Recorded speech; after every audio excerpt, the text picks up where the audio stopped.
नमस्कार, आप देख रहे हैं न्यूज 4 नेशन और मैं हूं प्रियदर्शन। लोकसभा चुनाव के तीसरे चरण के लिए चुनाव प्रचार का शोर आज थम गया। जी हां, लोकसभा चुनाव का तीसरा चरण जिसमें बिहार की 5 संसदीय सीटों पर चुनाव हो रहा है।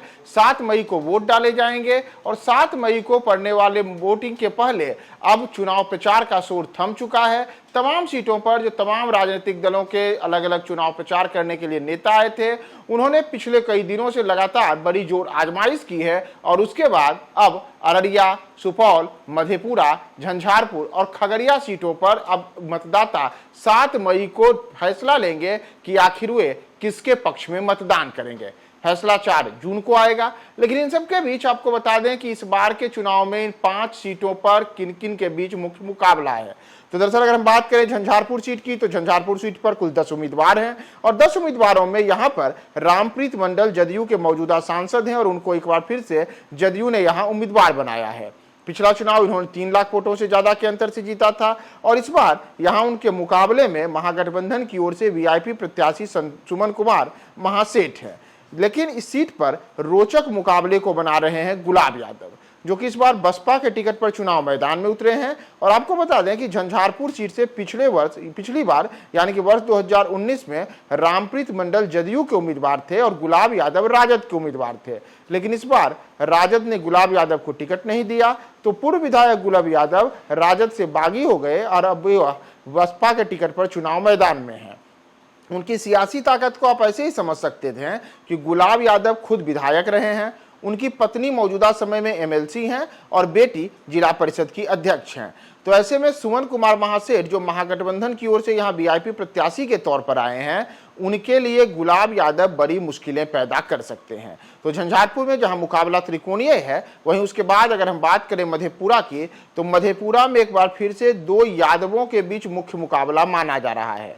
यहाँ दिनेश चंद्र यादव जदयू के प्रत्याशी हैं और निवर्तमान सांसद हैं। इनका मुकाबला डॉक्टर कुमार चंद्रदीप से है, जो पेशे से प्रोफेसर हैं और राजद ने इस बार यहाँ उनको उम्मीदवार बनाया है। तो मधेपुरा की सीट जो एक लंबे अरसे से कई बड़े राजनेताओं को लोकसभा भेजने के लिए जानी जाती है, जिसमें शरद यादव, लालू यादव, पप्पू यादव सहित बीपी मंडल जैसे कई बड़े नाम शामिल रहे हैं, उस मधेपुरा में इस बार भी लड़ाई 2 यादवों में है और दिनेश चंद्र यादव जदयू के और डॉक्टर कुमार चंद्रदीप राजद की ओर से यहाँ उम्मीदवार हैं। इसके बाद अगर हम बात करें अररिया की सीट पर, तो अररिया सीट पर इस बार मुख्य मुकाबले में एक बार फिर से भाजपा के निवर्तमान सांसद प्रदीप कुमार सिंह हैं, जिन्होंने पिछला चुनाव 1,37,000 से ज्यादा वोटों से जीता था और इस बार उनका मुकाबला शाहनवाज आलम से है, जो कि राजद के यहाँ पे प्रत्याशी हैं। दरअसल तस्लीमुद्दीन एक दौर में अररिया के सीट से बड़े नेता हुआ करते थे और उनके ही बेटे शाहनवाज आलम हैं, जिनको इस बार राजद ने टिकट दिया है।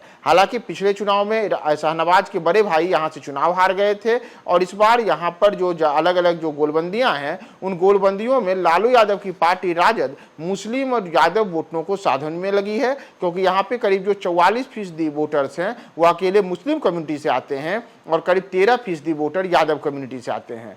तो ऐसे में 57% के आसपास जो वोटर्स करीब मुस्लिम और यादवों 2 समुदायों से आते हैं, उन पर इस बार राजद बड़ा दांव लगाए हुए है और उम्मीद जता रही है कि उनके उम्मीदवार को इन समुदायों का वोट आएगा। लेकिन फैसला मतदाताओं को करना है। इन सब के बीच अगर हम बात करें सुपौल संसदीय सीट की, तो यहाँ से कुल 15 प्रत्याशी किस्मत आजमा रहे हैं। लेकिन इसमें दिलेश्वर कामत जदयू के निवर्तमान सांसद हैं और फिर से उम्मीदवार हैं। उनका मुकाबला यहां पर चंद्रहास चौपाल से है, जो राजद के उम्मीदवार हैं।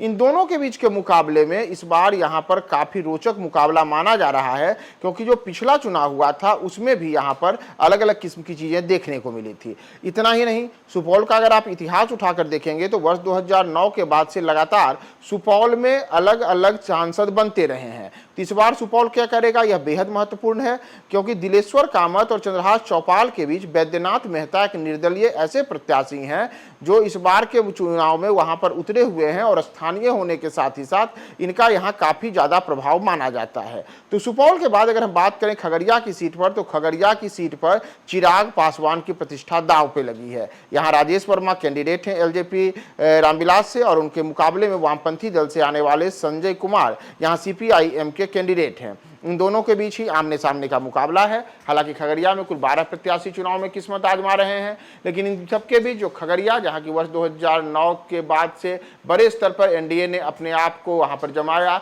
और 2014 और 2019 के चुनाव में महबूब अली कैसर ने यहां बड़ी जीत हासिल की, रामविलास पासवान की पार्टी लोजपा के टिकट पर। लेकिन बाद में सियासी हालात बदले तो कैसर अब चिराग पासवान से अलग हो चुके हैं और चिराग ने यहां एक बड़ा दाव राजेश वर्मा के नाम पर खेला है। उनके मुकाबले में वामपंथियों के गढ़ के रूप में मशहूर खगड़िया में इस बार संजय कुमार वहां पर सीपीआईएम के प्रत्याशी हैं। तो अब देखना महत्वपूर्ण होगा कि 7 मई को जब चुनाव होंगे तो उसके बाद यहां पर किसके नाम पर इन तमाम 5 सीटों पर मतदाता अपना भरोसा जताते हैं। फिलहाल चुनाव प्रचार का शोर थम चुका है और अब बारी मतदाताओं की है कि 7 मई को वो क्या फैसला लेते हैं, जिसका निर्णय हम सब 4 जून को जानेंगे।